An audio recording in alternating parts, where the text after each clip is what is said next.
Bonjour à tous, bienvenue sur CLTV pour C'est l'écho, notre rendez-vous hebdomadaire dédié à l'économie charentaise. Nous évoquons aujourd'hui un sujet délicat, celui de la prévention des entreprises en difficulté. Pour nous accompagner aujourd'hui, Jean-Louis Sutre, bonjour. Bonjour. Vous êtes président du tribunal de commerce d'Angoulême. À nos côtés également Patrick Trio, vous êtes le patron de TDI Service. Bonjour. Bonjour à vous. Et vous avez suivi il y a quelques années un plan de redressement qui s'est bien terminé. Vous allez nous le raconter dans un instant. Jean-Louis Sutre, je commence avec vous.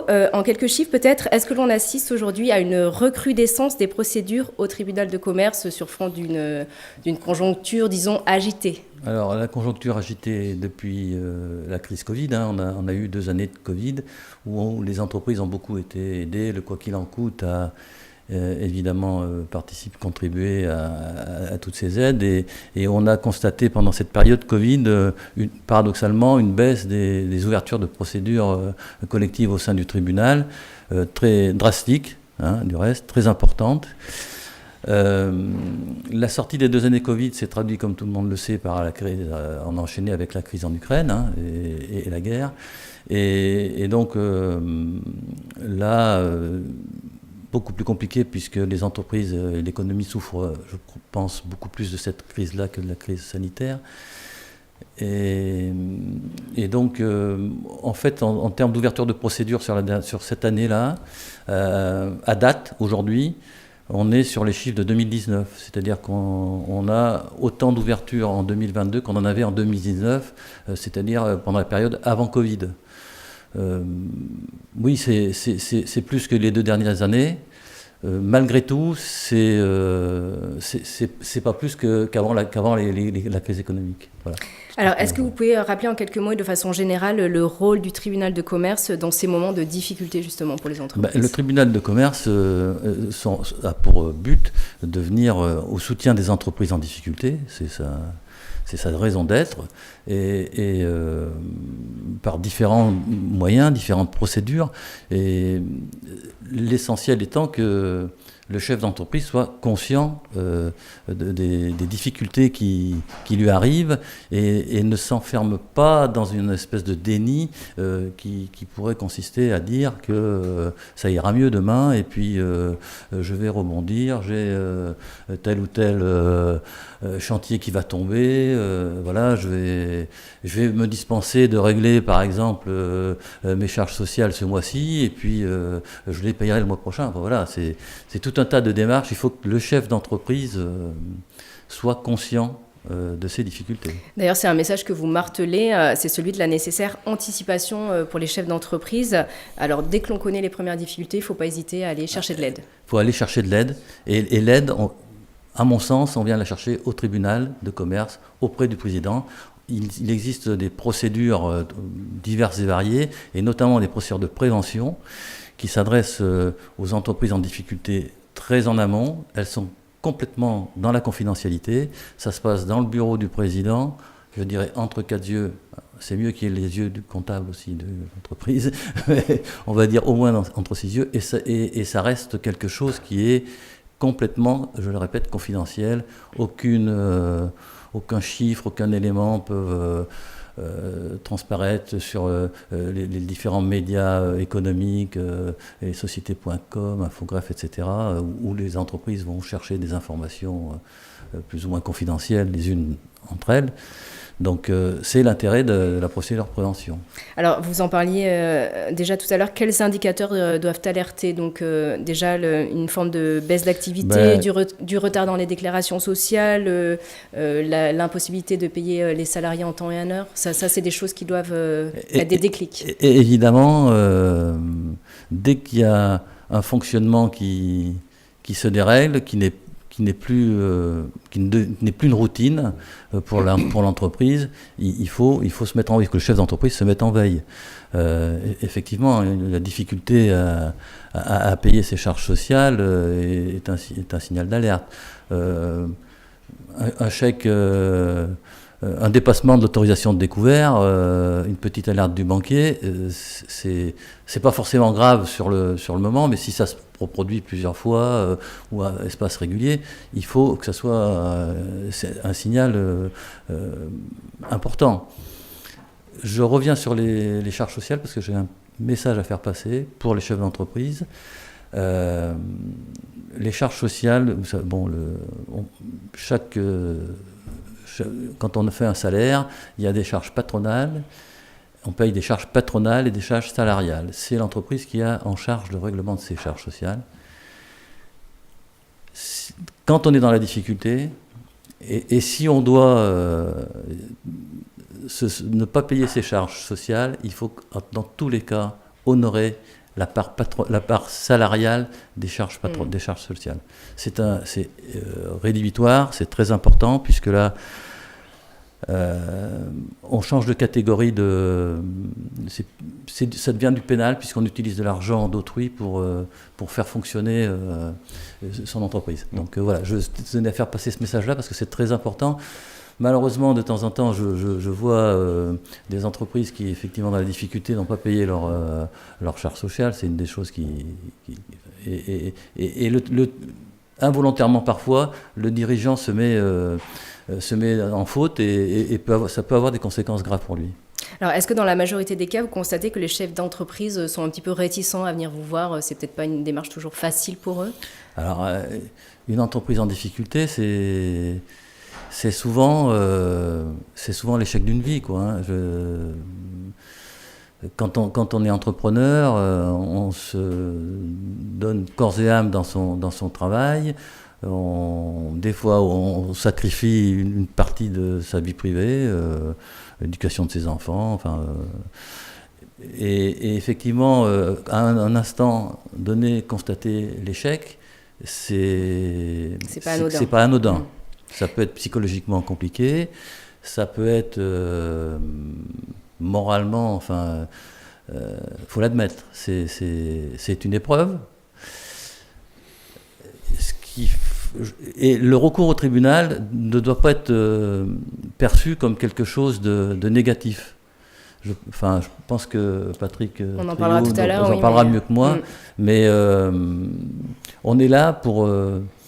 moi, notamment, dans mon rôle, je pense être là pour aider, plus dans une perspective d'aide que d'une perspective de sanctions, de réprimandes. J'ai pas de... Aujourd'hui, c'est compliqué. Qu'est-ce qu'on peut reprocher à un chef d'entreprise aujourd'hui qui vient de subir 2 ou 3 années de crise économique sur lequel on a complètement changé les données d'entrée de l'équation économique. Qu'est-ce que je peux reprocher à quelqu'un qui achète son courant électrique 5 ou 10 fois plus cher et que ça plombe son compte d'exploitation? Je ne vois pas ce qu'il peut avoir à reprocher ça, quoi. Alors concrètement, le chef d'entreprise, quand il vient vous voir, vous dites qu'il vient avec son bilan sous le bras, c'est bien, et vous allez lui adjoindre les services d'un auxiliaire de justice dans un premier temps? Il existe plusieurs types de procédures. Donc là, on est sur des procédures de prévention. Après, on va peut-être voir l'infographie à l'écran, comme ça on va pouvoir les commenter. Voilà, le législateur... Donc, 5 étapes pour réagir. Voilà, tout à fait. Donc... la première étape, c'est l'anticipation, c'est la prévention. Tout ça se passe dans la confidentialité la plus totale. Et c'est une procédure. Donc, l'entrepreneur en difficulté prend rendez-vous avec le président du tribunal de commerce pour exposer ses difficultés, clairement. En fonction des difficultés, on peut ouvrir, toujours dans la confidentialité, on ouvre une procédure, ce qu'on appelle une procédure de conciliation. Il y a deux niveaux d'intervention. La première, c'est le mandat ad hoc. Donc là, c'est adjoindre au chef d'entreprise un auxiliaire de justice qui va venir l'aider à négocier avec ses créanciers sa dette de façon normale. C'est une assistance en réalité. Qui n'a pas de valeur vraiment juridique, mais qui est quand même un auxiliaire de justice qui apporte du poids dans la négociation. Ensuite, c'est la conciliation. Ça c'est le mandat ad hoc. Et derrière, on peut, en fonction, on peut là carrément partir dans une procédure beaucoup plus encadrée, toujours assisté par un auxiliaire de justice, et qui est un mandat de conciliation, qui qui se fait par voie d'ordonnance du président du tribunal de commerce. Donc, concrètement, qu'est-ce que ça revêt? Concrètement, le chef d'entreprise est toujours assisté par le mandataire, par un auxiliaire de justice, oui. Qui va renégocier sa dette auprès de ses créanciers, que ce soit une dette bancaire, une dette avec des créanciers divers, avec les organismes sociaux. Et là, l'objectif, la mission, c'est de sortir sur un accord de conciliation. C'est-à-dire que les parties se mettent d'accord entre elles, et cet accord est homologué par le président du tribunal de commerce. Donc ça veut dire que je mets ma signature au bas d'un document, ce qui lui donne force exécutoire. Et donc les parties sont liées entre elles pour respecter cet accord, cette négociation qui a été anticipée qui a été menée par le chef d'entreprise et par cet auxiliaire de justice. Ensuite, je veux aussi préciser que l'auxiliaire de justice a un coût, mais ce coût, donc en fait la mission de l'auxiliaire de justice, elle est complètement définie en amont, donc avec les objectifs, sa valorisation, et cette mission est validée par le parquet, procureur de la République. Donc avant de signer l'ordonnance de conciliation, de nommer le conciliateur, j'ai l'aval du parquet, ce qui veut dire que cette procédure est complètement légale, juridiquement ficelée. Et le chef d'entreprise, c'est avant de démarrer cette mission, combien elle va lui coûter. Alors, parfois, si le délai est dans un délai de 5 mois, la conciliation, elle est bornée dans le temps, alors que le mandat ad hoc, que je vous parlais tout à l'heure, lui n'a pas de limite de... Ensuite, si les difficultés persistent, donc c'est la procédure de sauvegarde. Alors après, là, on rentre... Oui, si les difficultés persistent, on rentre là dans la procédure collective.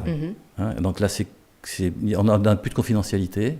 Là, le président du tribunal de commerce s'écarte. Et c'est le tribunal formation collégiale de 3 juges qui ouvre la procédure à la demande du dirigeant, puisque le tribunal de commerce n'impose pas un tel ou tel type de procédure. On ne vient pas déposer son bilan et repartir liquider. C'est toujours sur requête, soit requête du dirigeant, soit éventuellement requête du parquet quand c'est des cas beaucoup plus difficiles. Et là, pareil, ça va crescendo. Donc ensuite, en cas de cessation des paiements, c'est le redressement judiciaire. Alors, cessation de paiement, la sauvegarde, on ouvre une procédure de sauvegarde quand l'entreprise n'est pas encore en cessation de paiement, en amont de la cessation de paiement. En réalité, ça veut plus... Alors, l'intérêt d'ouvrir en sauvegarde, la différence entre la sauvegarde et le redressement judiciaire, c'est effectivement en amont la notion de cessation de paiement. L'intérêt de la sauvegarde à une époque était en fait, l'objectif, c'est de sortir sur un plan de sauvegarde ou sur un plan de redressement. Quand on sort sur un plan de sauvegarde, à l'époque, les créanciers, notamment bancaires, ne pouvaient pas actionner les cautions, parce que souvent le dirigeant, quand il a un prêt bancaire, il a donné sa caution perso. Et le créancier bancaire, dans le cadre d'un plan de sauvegarde, ne pouvait pas venir chercher la caution avant la fin du plan de sauvegarde, c'est-à-dire après les 8 ou 10 années du plan de sauvegarde. Donc le dirigeant était protégé par ça. En redressement judiciaire, le créancier bancaire pouvait activer la sauvegarde au début du plan, donc ce qui était quand même très différent pour le chef d'entreprise. Et puis la dernière case, c'est la liquidation judiciaire. Alors oui, pour terminer, avec ces différences-là, entre la sauvegarde et le redressement, la crise Covid a eu un effet, un effet positif, c'est que en ce qui concerne les cautions, qu'on soit maintenant en sauvegarde ou en redressement judiciaire, elles ne peuvent être appelées qu'à la fin du plan de sauvegarde ou de redressement. Donc il n'y a plus vraiment d'intérêt à partir dans une ou l'autre des procédures. Et donc la liquidation et finalement, judiciaire. et oui, quand on n'a pas pu redresser en entreprise, après la période d'observation, on n'a pas pu monter un plan qui va permettre d'étaler la dette sur 10 ans maximum, et bien malheureusement, c'est la liquidation judiciaire où là, on est obligé de récupérer le plus possible d'actifs de l'entreprise pour essayer de payer le plus possible le passif. Alors Patrick Trio, vous êtes, je le disais, président de TDI Service. En quelques mots, cœur de métier aujourd'hui, combien de collaborateurs dans l'entreprise ? Aujourd'hui, 104 collaborateurs répartis sur la Nouvelle-Aquitaine. Notre métier, c'est l'ingénierie des infrastructures et l'infogérance, l'externalisation de la gestion des infrastructures chez nous. Voilà, on prend en charge ça pour les clients. Et donc l'entreprise est basée en Charente. Le siège social est à Angoulême et on a 8 agences sur la Nouvelle-Aquitaine. Alors, vous avez connu un plan de sauvegarde. À quelles difficultés vous vous heurtez à l'époque ? Racontez-nous, c'était en 2008, je crois ? C'est ça, septembre 2008. Marqué à vie, voilà, tout simplement parce que, comme on dit, il faut déposer le bilan, c'est une démarche personnelle. Et bon, je retrouve un peu dans les mots du président un peu les ressentis de l'époque, c'est-à-dire un petit peu de déni, la peur d'y aller, la peur d'être en échec et de perdre tout ce qu'on avait construit. Voilà, donc moi, je résume ça assez simplement. On ne dépose le bilan que pour une seule raison, c'est quand on n'a plus de trésorerie. Voilà. Donc, lié à d'autres, bien sûr, choix stratégiques. Moi, j'avais diversifié à l'époque sur des activités où je n'avais pas pris toutes les précautions. J'étais là un peu vite. Et donc, un matin, on n'a plus de gasoil dans la machine et on est obligé de réfléchir à comment on va faire les choses. Voilà. Alors, comment ça s'est passé un petit peu ces étapes pour vous Alors, à titre personnel, très délicat, voilà, je ne vais pas revenir dessus, une très mauvaise nuit, et puis un jour je décide d'agir, voilà, une nuit très compliquée sans dormir, où je me dis, là, il se passe quelque chose de grave, et j'avais eu quelques rendez-vous un peu préventifs où on m'avait expliqué qu'il y avait, sur un dépôt de bilan, il n'y avait que 5% des sociétés qui s'en relevaient, à partir du moment qu'on déposait le bilan. Pas très encourageant. C'est-à-dire que, voilà, bon, ceci étant dit, j'ai trouvé de la force de me relever et d'aller au combat. Et là, j'ai trouvé je dirais, ma rencontre avec le tribunal de commerce d'Angoulême, j'ai trouvé un vrai appui. C'est ça que je voudrais témoigner aujourd'hui parce que on se fait tout un monde, mais réellement, il y a de la bienveillance et il y a de la compétence et on nous accompagne pour nous aider dans ces moments difficiles à trouver quelque part une porte de sortie. Voilà. Donc j'ai été accompagné par un juge commissaire à l'époque. Je vais donner son nom parce que c'est un moment important pour moi, c'est Jean-Michel Cohen, qui était un chef d'entreprise connu, et par un administrateur judiciaire aussi, qui s'appelle Guillaume Laureau, et qui, à nous trois, on s'est dit on fait équipe, et ils m'ont donné un peu de force à l'époque pour quand même aller au combat, et voilà, et ils m'ont accompagné tout au long de la procédure, et voilà, j'en suis sorti 10 ans après. Voilà, 10 ans après, donc ça a pris du temps, mais Oui. bon, ça a été salvateur. Est-ce qu'à l'époque, vous venez de le dire, vous vivez ça vraiment comme un échec ? Oui, à l'époque, comme un échec. Aujourd'hui, quand je vois où j'en suis, je me dis, c'est un échec qu'on a su transformer en quelque chose de très positif. Voilà, j'ai j'ai gardé beaucoup de souvenirs de cette époque-là, donc je fais beaucoup plus attention qu'à l'époque. Je gère beaucoup mieux ma boîte, clairement. Voilà.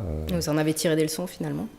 Oui, des leçons, mais dès que j'ai un petit truc qui clignote rouge, ça me repique quand même. Je reviens à 8. Enfin, en 2008, je dis attention. C'est pas un échec, c'est une expérience. Voilà. Oui, C'est une expérience. Voilà. Justement, Jean-Louis Sutre, paradoxalement, vous dites que souvent, en fait, c'est pas un échec, c'est un soulagement, en fait, parce qu'il y a une pression un étau qui se dessert aussi. Oui, parce que, à force d'intérioriser les problèmes, Patrick Trio dit, des nuits blanches, des contacts parfois difficiles avec son banquier, des relances de paiement, des coups de téléphone. Enfin, c'est la pression, c'est le stress permanent. C'est un sac à dos plombé au quotidien. Et donc, ça a un impact psychologique. Moi, je vois des chefs d'entreprise qui viennent me voir, qui sont qui sont pas bien, qui sont pas bien du tout. J'imagine que pour la prise de décision, également, ce genre de situation, c'est oui, pas idéal. Alors que c'est un moment où il faudrait justement prendre de la hauteur, avoir un peu de recul et pour prendre des bonnes décisions. Après, Si je peux dire, moi, j'ai une expression pour ça. Moi, j'avais l'impression d'être dans une machine à laver en mode essorage, quoi, en permanence. Qui ne s'arrête jamais. Voilà, ça ne s'arrête pas. Et pour prendre des bonnes décisions, c'est compliqué. Et comment ça s'est passé en interne, notamment avec les salariés qui peut-être, quand vous leur annoncez ça, comment vous leur annoncez, quelle est leur réaction? Ils sont inquiets peut-être? Alors, il y a deux choses. Il y a pour moi les premières décisions qu'il a fallu prendre. Et là, j'ai été obligé de quelque part de couper un peu les charges. Donc, j'ai eu à licencier quelques personnes. Donc là, je ne me suis pas échappé. Je suis allé au contact et j'ai expliqué les choses. Donc, c'est très difficile quand vous avez construit des choses avec des collaborateurs et tristes. Et après, c'est ceux qui sont restés pour batailler. Là, j'ai pris le parti de la transparence. J'ai fait intervenir l'administrateur judiciaire au sein de l'entreprise et je faisais une réunion toutes les semaines de points, d'étapes. Donc j'étais très transparent et je communiquais beaucoup pour rassurer. Et c'est comme ça qu'on a pu rassurer un minimum, même si c'est un peu effrayant. Mais, voilà. Et à l'époque, vous êtes plutôt serein pour l'avenir ou vous avez de vrais doutes sur la survie de l'entreprise? Après, moi, une fois que j'ai enlevé tout ce sac à dos dont tu parlais et ces émotions, moi, j'étais au combat. Moi, c'était Rambo 9, le retour. Donc, j'étais j'étais en mode survie. Comme vous le dites, c'est 15-16 ans d'une vie que vous êtes, ça bascule. Est-ce que vous perdez tout ou est-ce que vous pouvez sauver quelque chose? Et donc, j'étais en mode combat, voilà. Et que diriez-vous aujourd'hui justement à des chefs d'entreprise qui sont dans la difficulté, peut-être dans le doute de se tourner, d'aller chercher de l'aide? Quel est le message? Il y a deux choses. Après, moi, je ne raisonne qu'avec mon expérience, donc je ne donne pas de leçons, mais il y a deux choses. Un, il faut bien gérer sa boîte. C'est pas anodin. Voilà. Les indicateurs de trésorerie, d'activité, il faut vraiment bien gérer. Il faut se faire accompagner si on ne sait pas bien faire. Parce qu'il y a beaucoup de chefs d'entreprise qui sont pas pluridisciplinaires, qui font du marketing. Voilà, donc il faut se faire accompagner par des conseils.